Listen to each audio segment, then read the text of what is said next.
హీరోయిన్లలో విజయశాంతి, రాధ మంచి డాన్సర్లుగా రాణించారు. ఇప్పటి తరం హీరోయిన్లలో సాయి పల్లవి బెస్ట్ డాన్సర్ గా రాణిస్తుంది. ఆమెని డామినేట్ చేయడం శ్రీలీల వల్ల కూడా సాధ్యం కావడం లేదు. ఆమె డాన్సులకు చిరంజీవి కూడా ఫిదా అయ్యారు. ఈ విషయాన్ని ఓపెన్ గా చెప్పారు. అయితే చిరంజీవి డాన్సులపై సాయి పల్లవి స్పందించింది. ఆమె కామెంట్స్ ఇప్పుడు వైరల్ అవుతున్నాయి. చిరంజీవి డాన్స్ గురించి ప్రత్యేకంగా చెప్పనక్కర్లేదు.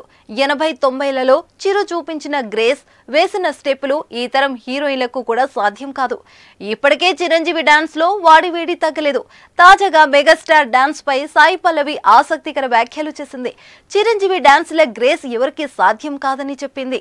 ఆయనలా చేయాలని చాలా ప్రయత్నించినా సాధ్యం కాలేదని, ఆయన చేసిన మూమెంట్స్ గ్రేస్ తనకు రాలేదని తెలిపింది. గజం కేవలం 4500 రూపాయలతో 165 గజాల భూమి కేవలం 8 లక్షలు మాత్రమే. సాయి పల్లవి మాట్లాడుతూ చిరంజీవి మోస్ట్ గ్రేస్ఫుల్ డాన్సర్ అని తెలిపింది.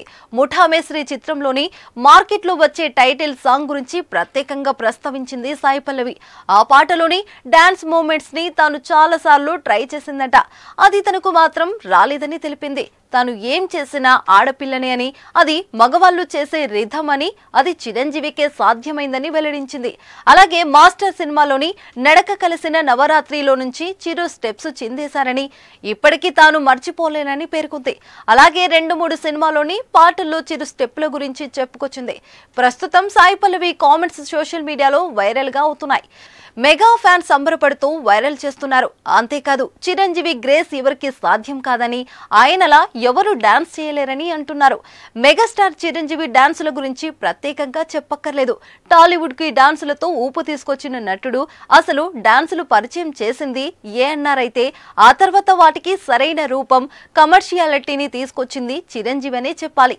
టాలీవుడ్ లో మొదటి తరం హీరోయిన్లో ఆయనని మించిన డాన్సర్ లేరు. తెలుగు హీరోల్లో బెస్ట్ డాన్సర్ గా నిలిచారు. ఇప్పటికీ అదే గ్రేజు, అదే ఊపు, అదే ఉత్సాహంతో ఆయన డాన్సులు చేసి మెప్పిస్తున్నారు. ఇదిలా ఉంటే love story movie pre release event కి చిరంజీవి గెస్ట్ గా వెళ్లారు. ఆయన పిలవకుండానే సడన్ గా ఈవెంట్ కి హాజరై అందరినీ సర్ప్రైజ్ చేశారు.